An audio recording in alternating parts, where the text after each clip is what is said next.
Hello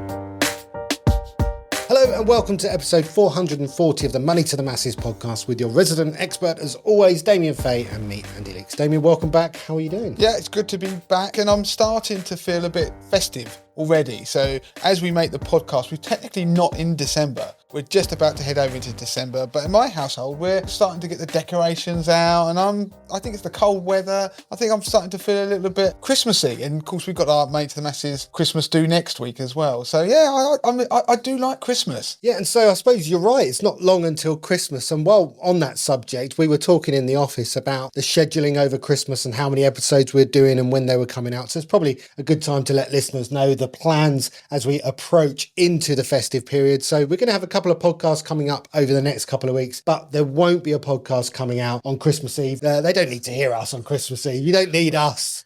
You don't need infiltrating. us. No, and also you'll be sitting there thinking, we'll be doing the podcast, but no one will be listening. So there is an element that we want to be able to take it easy into the Christmas period, and the fact that people aren't going to want to listen to us talk about money on Christmas Eve and Christmas Day, but we will be back for New Year's Eve. So we're not doing a New Year's Eve special, but there'll be a show that comes out on New Year's Eve, and it will be one that talks about the new year. It's a very good time for money. Lots of people make New Year's resolutions, and we'll do something in that episode that is relevant to that particular time of year. Yeah, and so before we get on with what's coming up in this week's podcast, we always forget to mention this. We'll mention it at the start. Please do, if you can, review the Money to the Masses podcast if you haven't already. Actually, if you have already, give it a go anyway, because it might let you do it more than once. It does often let you do it more than once. Somebody told me that, one of our listeners told me that at one of our meetups, that they'd actually reviewed the podcast more than once, which I thought was fantastic. There's obviously a time frame, but do try again if you've already given us a 5-star review. You can never have too many 5-star reviews. And as always, there is a Money to the Masses mug on the table if you get your podcast review read out on the podcast, and you then subsequently email us in to claim that review. And the listeners whose reviews we read out last week have emailed in to claim their mugs this week. So I will be getting round to organising for those mugs to be sent out to you. So do bear with me. And so on the subject of reviews, let's read out a review that we received this week. And the title was Great Podcast Pitch at the Right Level. It's a 5-star review from Dan the Man. If that's you, Dan, please do email us in. And he goes on to say, I've been listening to the podcast for about 5 years now. I find that the podcast goes into the right level of detail. I especially enjoy the coverage of different investment strategies by Damien. I've also found the information on different insurance products really helpful, which I've taken on board for my financial planning. Keep up the good work, Money to the Masses team. So that's a great review. A nice nod to Harvey there with the reference to insurance products, as Harvey does come onto the show and talk about all the different types of protection products out there. But also, Dan will be excited by this week's podcast because I am talking about an investment strategy actually. So that is a nice link into what's going to be on the show this week. I'm going to be talking about the winter portfolio. So every year, well, not every year actually, I did miss it one year, but most years I talk about the winter portfolio that I update around about this time. So November every year. It is possible to take advantage of a seasonal trend in investment markets. I'm going to talk about that in a portfolio that I build for 80/20 investor members. We're then going to talk about pensions, and in particular something that was in the autumn statement about a pension pot for life. And the final piece is something that is relevant to Christmas, Andy. Yeah, and so I've looked at energy costs over Christmas. So I've gone and crunched the numbers on how much extra you might have to pay over Christmas based on how many people you're hosting. So I'm going to be looking at the costs of things like cooking the turkey, watching extra TV, having the lights on a bit longer, and actually what that means in pounds and pence. Obviously, there's a few caveats there, but it's a bit of fun. At least you'll be able to plan for Christmas and know how much you need to charge people at the door as they come in. And the other thing that I really liked about the piece was I was really surprised at how cheap it is to run Christmas tree lights. I hadn't realised, so that's worth listening out for. So starting with the first piece then, Andy, the winter portfolio. So I'm going to give everybody a quick reminder of what the winter portfolio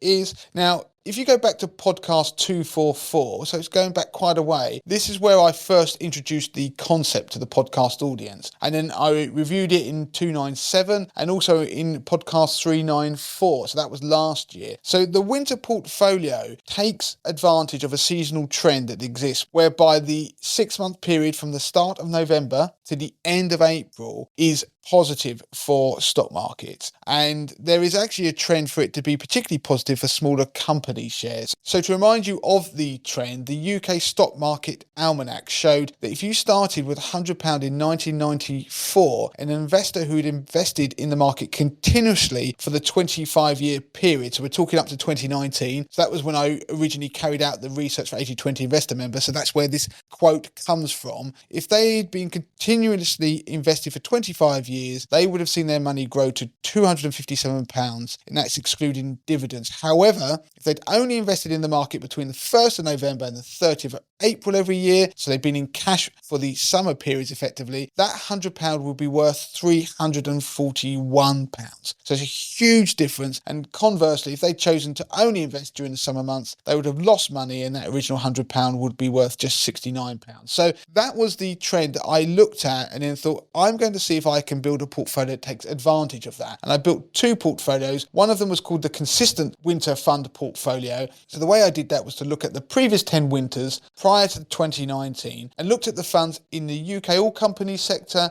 and the UK smaller companies sector, which had produced a positive return every winter. Then I looked at the ones that had performed the best, and I came up with a portfolio of funds. Now, if you want to know what that portfolio of funds is, you can take out a free trial of 80/20 Investor. There is a link in the show notes as ever, but I also then created a second portfolio, which was the more adventurous version of it, where I allowed funds into that portfolio that had produced a positive return for 9 out of the 10 previous winters. Now, what was interesting, and I love bits of research where you come up with an idea and then you see how it plans out in real life. And so if you go back and visit it, if your research was good and you come up with an idea and a concept of a portfolio, could it really stand the test of time? So each year since then, that's 2020, 2021, 2022, and now we're coming into this year. I've looked at how that portfolio of funds has performed. Now, they are static portfolios. I've got the same members because I locked them in back in 2019. And so I then look at how they've done each year. So the results are now in. So if you'd invested in the portfolio, which I'm going to call the Consistent Winter Portfolio, that portfolio, if you'd been invested on the 1st of November last year and you'd remained invested until the end of April, then at the start of May you went into cash until the beginning of this November, so that's just a few weeks ago, you would have made 8.4% this year. By contrast, if you'd invested in the funds for the entire year, so you hadn't got out of them during those summer periods and gone into cash, you'd actually be down minus 2.37%. And that is the same as if you'd been invested in the FTSE 250. That was down about 2.42%. And by comparison, if you'd invested in the FTSE 100 for that entire year from November 2022 to November 2023, you'd be up 6.15%. That's still lower than the Consistent Winter Fund Portfolio.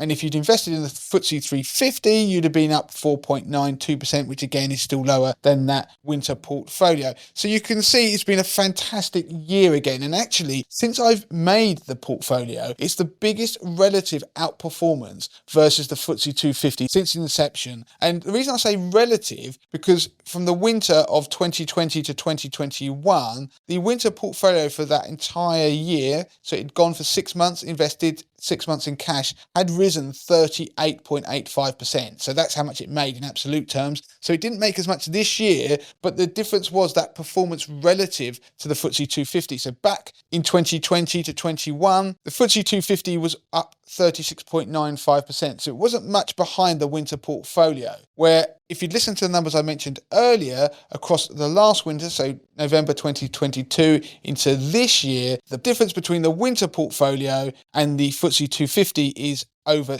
10%. Now, the reason I mention the FTSE 250 a lot in this piece is because the winter portfolio and the FTSE 250 do actually track each other relatively well. And that's because there is a bias in the winter portfolio towards smaller companies funds. And that is, as I mentioned earlier, because during this period, smaller companies funds tend to outperform their larger counterparts. Now, when I did the original research piece, I didn't discriminate between whether we had the large cap UK all companies funds or just the UK smaller companies funds. I picked the best of all of them. It obviously so happened that the trend came to the fore and we had a bias towards UK smaller companies. But what I wanted to point out is that actually the winter portfolio has done better than that FTSE 250 because one argument you could have had is, well, most of the time it just kind of does the same as the FTSE 250. But the reality is, by going in and out of cash and being invested in certain funds during the winter period, it has actually outperformed the FTSE 250 over the long term. So talking about the long term, how has the portfolio performed? So going back to November 2009, because obviously the portfolio was built backward looking from 2019, the winter portfolio now would be up 242.91%, while the FTSE 250 would be up 181%, the FTSE 350 150%, FTSE 100 146.11%. You can see the outperformance is huge, and of course this year the winter portfolio has benefited from the fact that it's been in cash during those summer months, so from May until November this year, during a period when interest rates have been high. So you've actually got a decent return on your cash as well. So you can see the numbers are impressive. And just to show people as well, this year,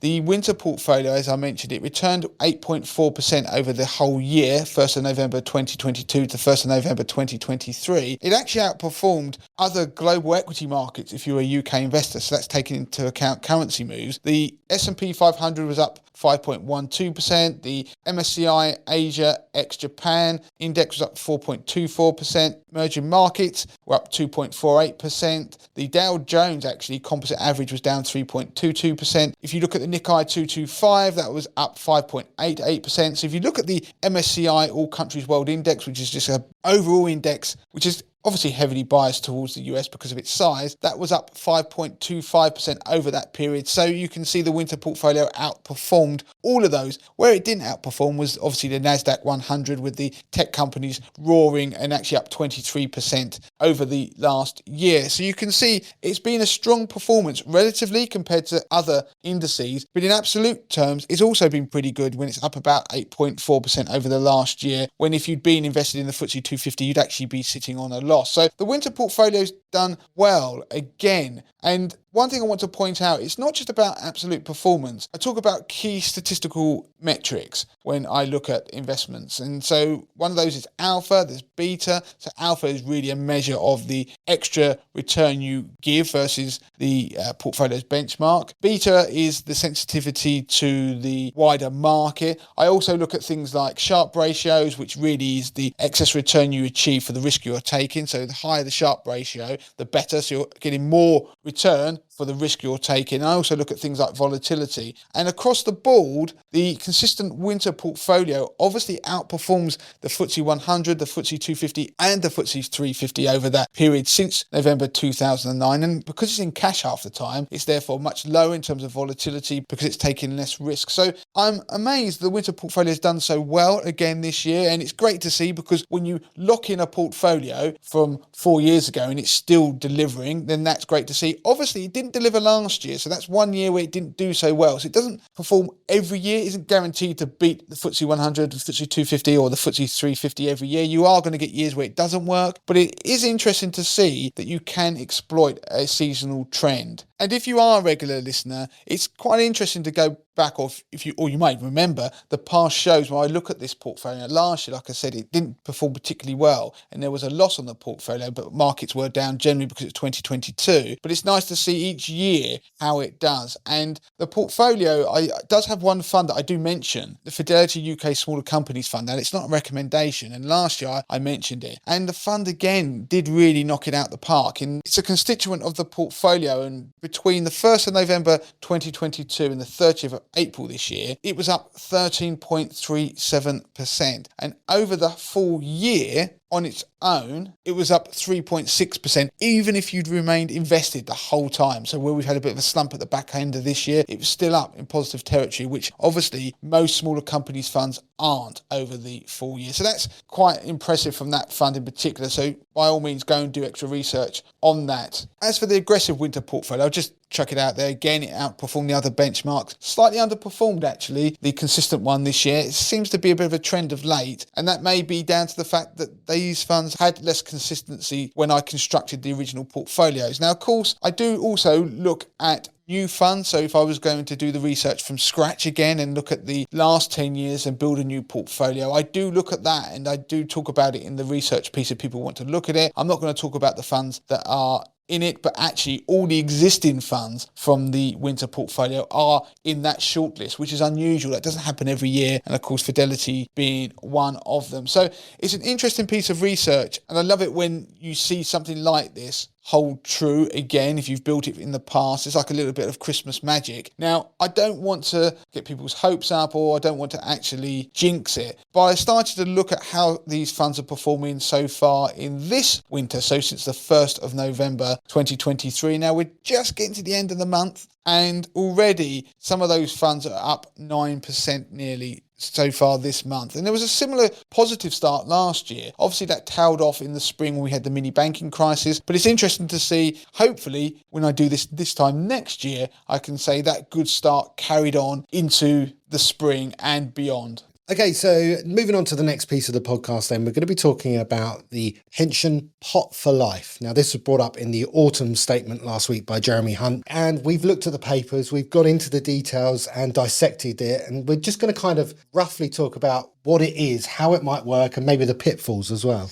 Yeah, so there were people who asked us, what is this pension pot for life? And we didn't cover it last week on the podcast. And the reason we didn't is I don't tend to cover things that aren't going to be actually coming to fruition. So something that isn't already a law or something like that. So the reason I do that is because there's so much speculation in the press about different things and change that what happens is consumers get confused. So you're better off dealing with things when they arrive. But this is quite interesting. So we thought people had asked, what is this pension pot for life idea? Now, Jeremy Hunt has announced that we could potentially be having these pots for life, but it's a long-term vision, isn't it? And they are going to be doing a consultation as to whether it's feasible, how it would work. And so this is talk about how it could work, or some of the speculation as to what it will be. Now, at the moment, one of the big issues that we have is that when people change jobs, there's lots of different research you can see out there that will state that people change jobs on average 11 times.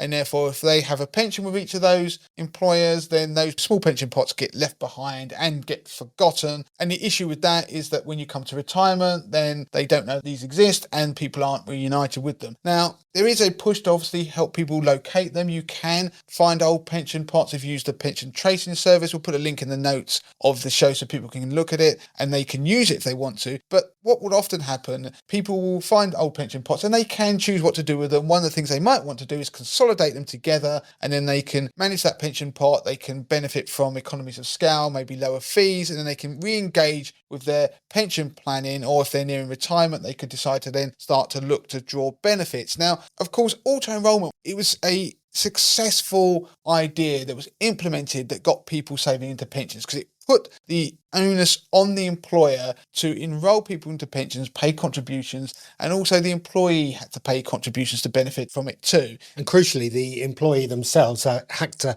actively opt out in order for the pension not to take place. Whereas before, the onus was on the employee to say, hello, I would like a pension. So it reverse engineered that process and has meant that lots more people have engaged as a result. Yeah, and of course, auto-enrollment is great. It won't solve people's pension planning in its entirety. The thing I'm referring to is that people not having enough money in retirement. So you will need to put in more money into a pension pot if you want a better lifestyle in retirement. It depends on what you want. You need to plan. So you still need to engage and look at how much you need to put into your pension for the retirement lifestyle that you want. But of course, a lot of employers would use a pension scheme like Nest, which is essentially a government scheme where the money is put into it. It's very cheap. Well, the ongoing fees are cheap. You are technically charged for a fee on the payments, but it's low cost and it's a way of employers having an auto-enrollment scheme without having to go out there and look at all different types of schemes. So Nest was created, auto-enrollment was a positive. Now this is trying to take it one step further because obviously people might have lots of pension pots that are in existence already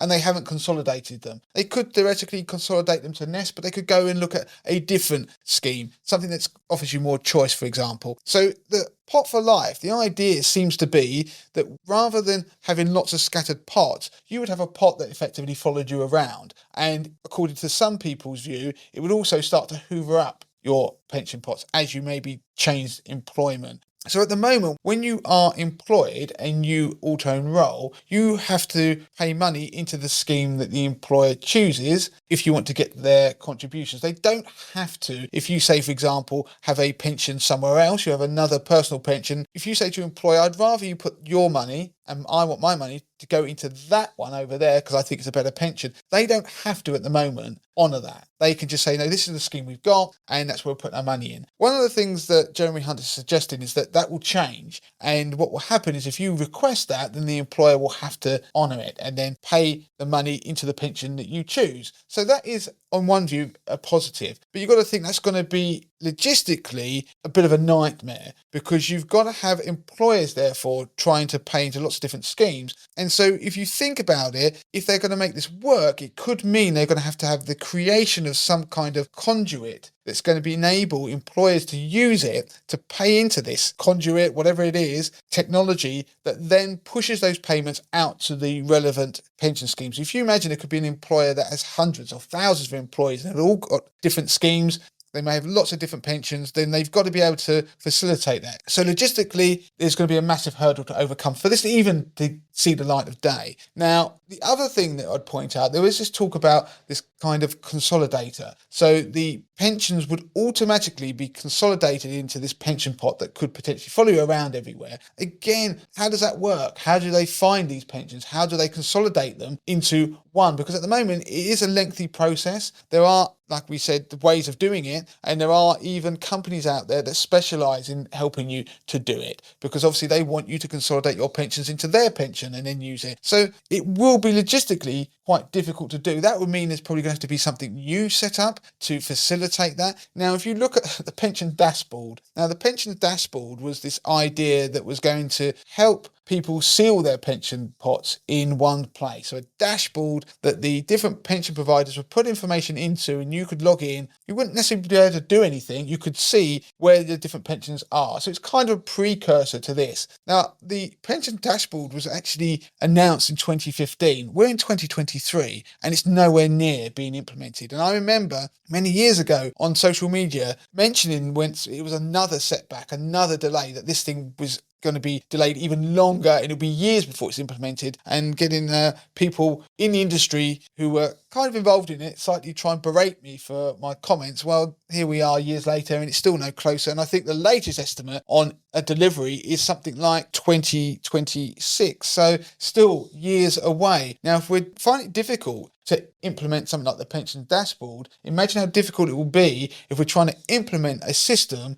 that is going to not only find this information, I mean that could be the precursor to it, but then start to consolidate these things. And also you've got to think about the regulation of that and also the ethics behind it, because how do you know, for example, if an employer had an existing scheme and an employee said, I want you to put my money into this scheme over here and your contributions, is there an onus then, a requirement, or will there be for the employer to make sure that the scheme that they're putting the money in is no worse than the one they've already got? And also, is there a requirement for them to check that this isn't some kind of scam over here? Because the employee may have been told by somebody this is the next great thing and they put their money in there. This will take time, effort. Where's the regulation that's going to be around that? How are they going to resolve that? Now, I actually started my career in finance. I was in the mis-selling review, so the pensions review for one of the major banks. Way back, there was a lot of people who went out there, salesmen, who convinced people to move out their final salary schemes into personal pensions. And of course, they lost those valuable benefits.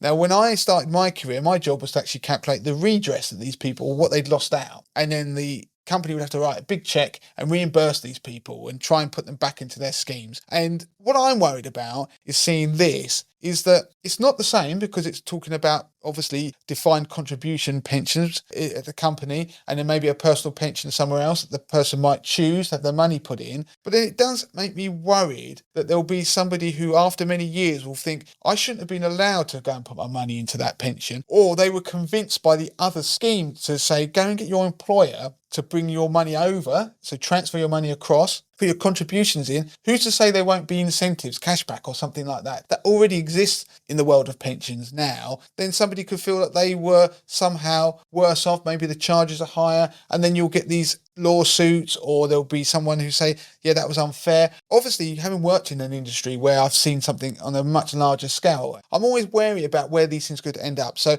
that is something they've got to try and unravel. And then there's the other thing, that with an employer scheme, they will look at that scheme and presumably be checking to make sure it's suitable. And often companies will have some advisor that will then look at the scheme and they can change it over time. But if you go and take your money elsewhere, which is your prerogative, then is anybody checking that the schemes these people are going into is suitable for them? Maybe it was when they're in their 20s, but then as they get older, whereas an employer may have a sense of responsibility to look after these things for their employees. So I think there's so many moving parts, and that's part of the consultation process, I know, but I think there's been a good idea to try and solve a problem that people have lots of pension pots that they aren't consolidating or looking for. But I think this could be one thing that will take, if it does happen, it'll be way off in the future. But I actually think most likely outcome is that it probably won't happen. So it's a nice idea that people have a pot that follows them around for life, and maybe it'll be an idea there'll be some sort of hybrid where people, when they start their job, they can then opt to have that, and then from that point forward it will act like a pot for life that will do something like that rather than looking backward. I don't know, but interesting idea from Jeremy Hunt, but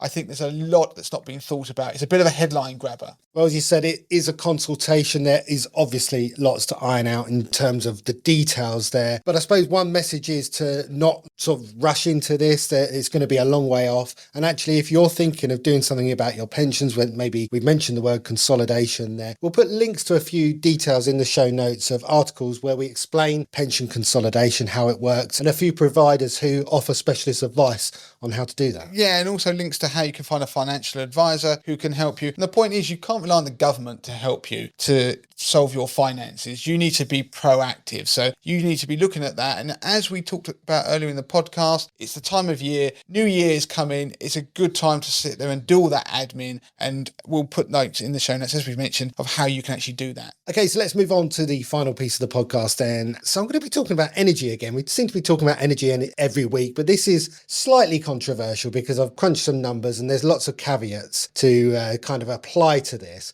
But what I wanted to bring to the listeners is a bit of a sort of a rough finger in the air calculation for those that are worried, like me, about hosting this year and how much it's actually going to cost them.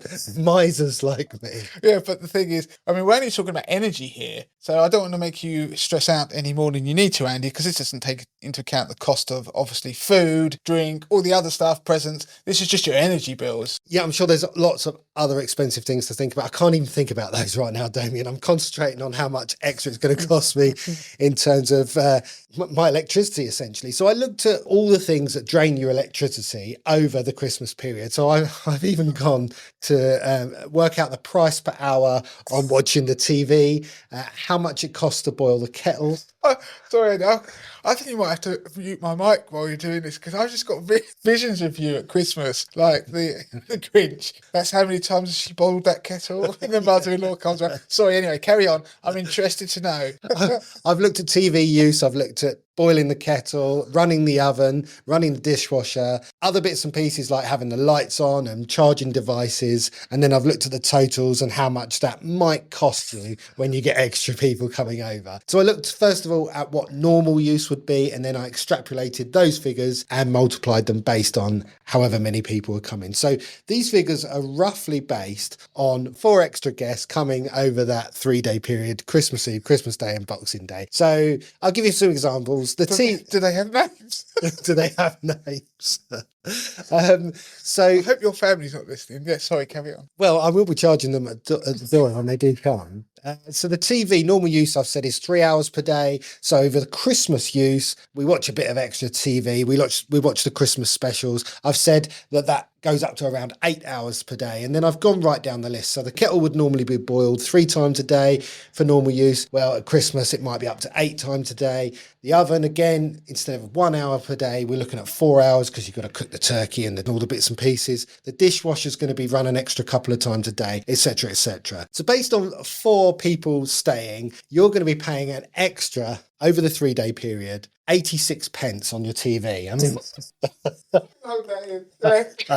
An extra 45p boiling the kettle, £2.20 on your oven, an extra £2.30 on dishwasher, and there's another £3 of extra expense for miscellaneous, and that's things like people charging up their devices and you having to run the lights for longer, etc., etc. What does that mean in total? Well, it's around about A miserable Christmas. Sorry, carry on.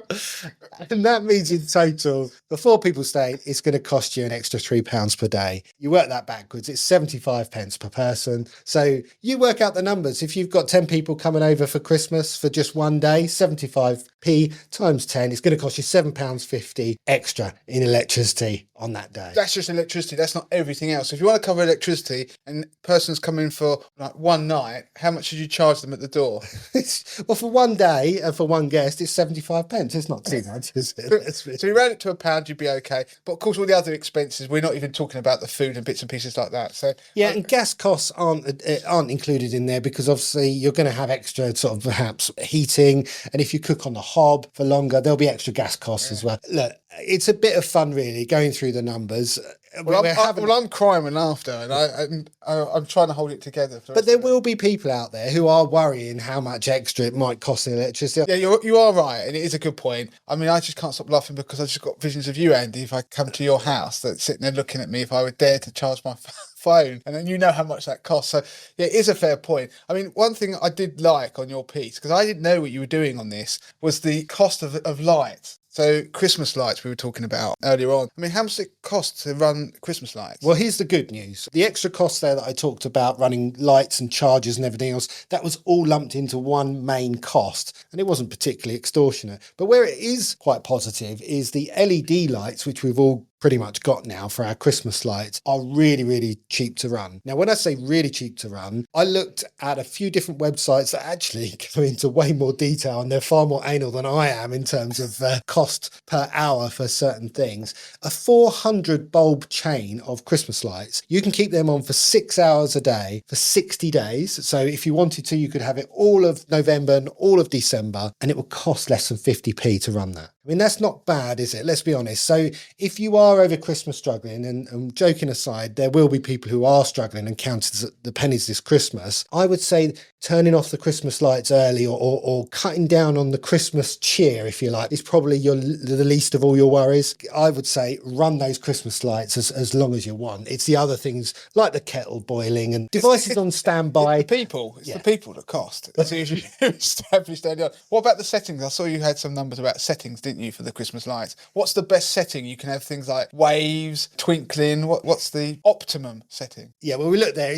You're talking about 50p in total. That's if you keep them on full for 6 hours over 60 days. You could halve your costs if you go on to the slow glow setting. That's the one that slowly fades in. I like then that. Slowly Slow glow is definitely my favourite anyway. Not because of the cost, I just like it. That's one of the cheapest. Actually, the cheapest is the twinkling flashing setting. I'm not sure exactly what that is, but that is the cheapest one at just 0.05 pence per hour. To run. Brilliant. I think that's a great piece. But on a serious note, there are a couple other bits you wanted to mention before we finish this section of the podcast. Yeah, that's right. It's worth mentioning a couple of extra bits like the cold weather payment. Obviously, the weather has got colder in recent days. That is a payment that you can qualify for if you are in receipt of certain benefits like pension credit, income support, and you'll get a payment of £25 for each 7-day period of cold weather. And that is where it either has or is expected to fall below 0 degrees for 7 consecutive days, and that's a £25 payment for each 7-day period.